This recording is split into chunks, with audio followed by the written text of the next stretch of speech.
Tonight, we'll introduce you to a couple of great young entrepreneurs. We'll get an update from Paul Rice, but we'll begin with a conversation about the Bridge Center for Hope. Roll it, Kyle.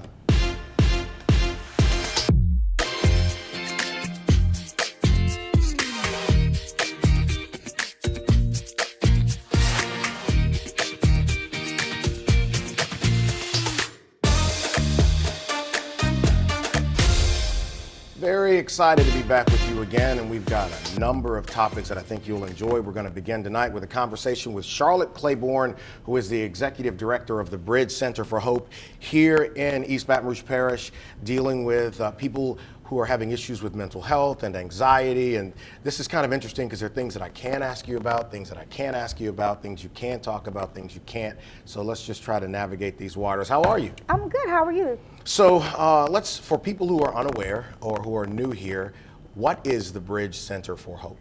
So, to clarify that, the Bridge Center for Hope is a crisis stabilization center for mental health and substance use. Okay. It's designed to be two things. One, an alternative to the emergency departments, so that it can relieve some of the pressure that our local emergency rooms have, so they can treat the more serious illnesses. And then it's also a diversion for law enforcement and for EMS. So someone is encountering someone that's having a mental health or a substance use crisis, that is a law enforcement person or an EMS official, they can bring them to the Bridge Center for Hope.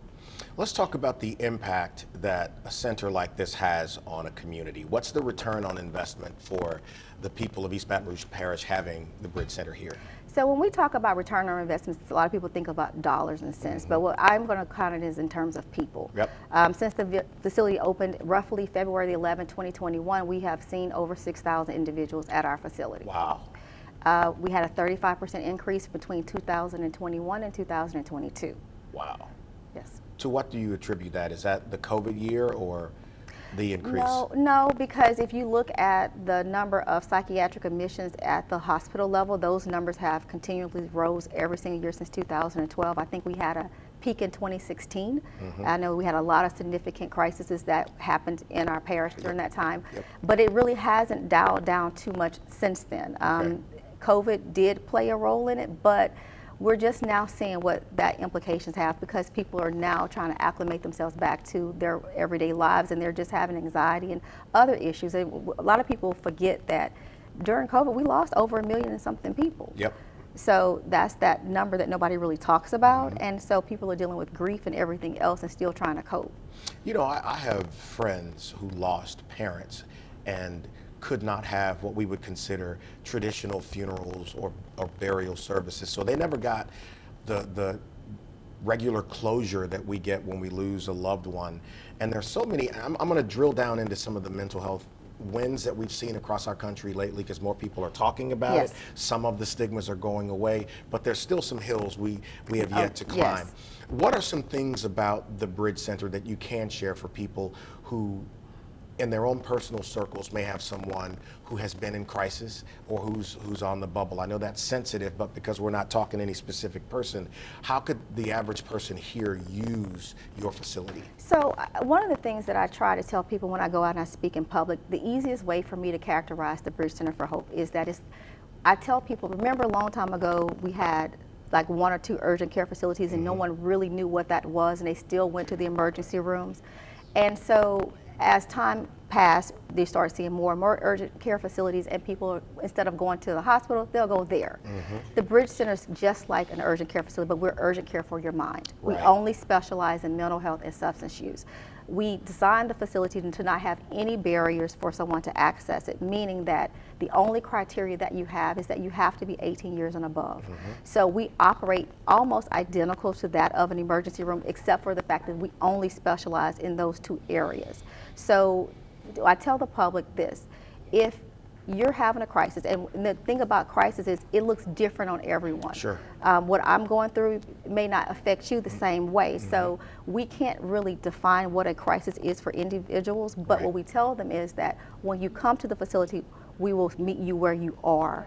The other characteristic about the Bridge Center that differs from a local emergency department is that we do a crisis now, which means that person is immediately seen, because we, again, only operate in those 2 areas. So instead of having to go and wait, there is no wait at our facility. We have what we call a no wrong door policy, meaning you can come in through the front door, or you can be escorted by law enforcement or first responders through the back door. They have their own separate entrance. And we did that because one of the things that we wanted them to do was to be able to access the facility and then go back on their duty. Right now, their average handle time is really 3 minutes.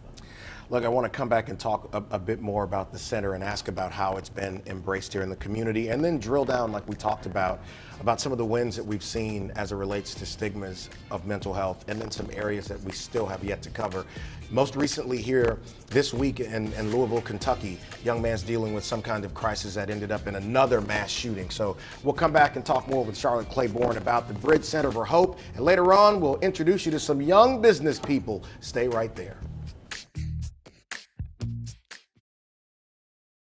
So I referenced going into break about the mass shooting earlier this week in Louisville, Kentucky, with a young man who was a former bank employee. He was actually a current bank employee. He had been informed that he was going to be let go.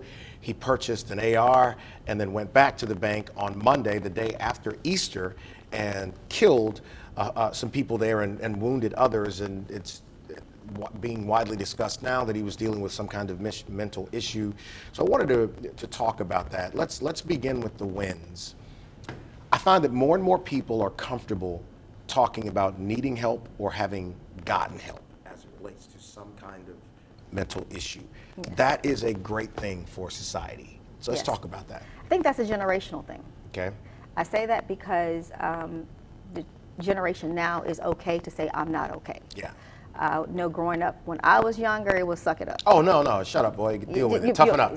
Stop crying. Yeah. Dry your eyes. Oh, and yeah. before that, I'm sure it was some level of that, Right. or to a higher level. Right. So I think with generations, is making it more prevalent to say, I am not okay, and I'm okay with talking about it, I'm okay with expressing it.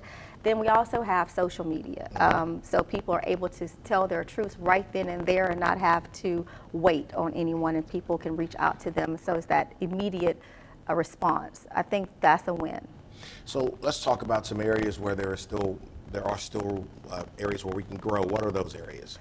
Those areas, I think there's still a stigma centered around mental health. I think that starts from when back in the early 60s and the 50s, you were institutionalized. And so people just assume that that person's just crazy and can't do anything. And then you start looking at that word crazy. And then what does that mean for you, and what does that mean for me?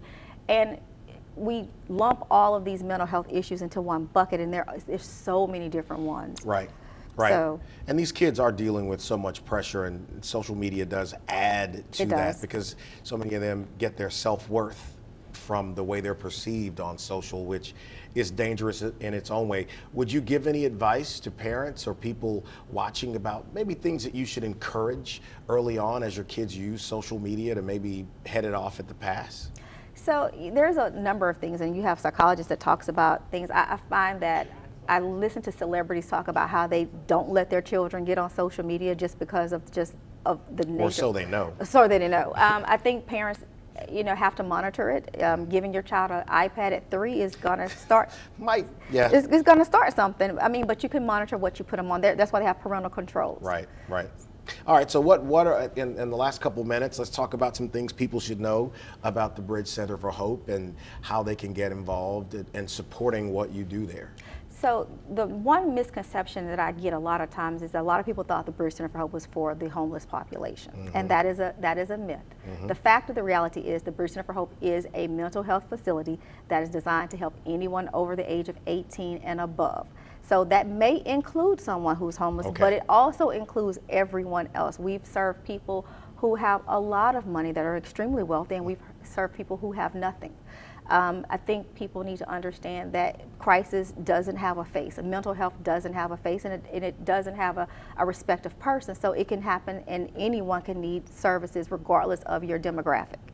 I love that, and I love the conversation. Next month, we're going to talk more about this because it's Mental Health Awareness Month, and maybe we can address some of the misconceptions about it, and also make people aware of resources here that they may not even know about.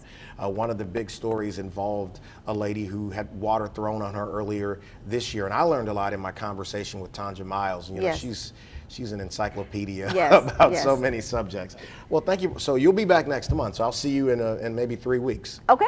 All right. So Paul Rice is here. We're going to talk with Paul about the Live Like Allie Foundation. He and I will also chat about Devon's Law, something that was just recently done as there was an event this week. And then later on, I'm going to introduce you to some young ladies that I know they're going to be in the money. I just need to get contact with them right now so they can remember me back in just a moment.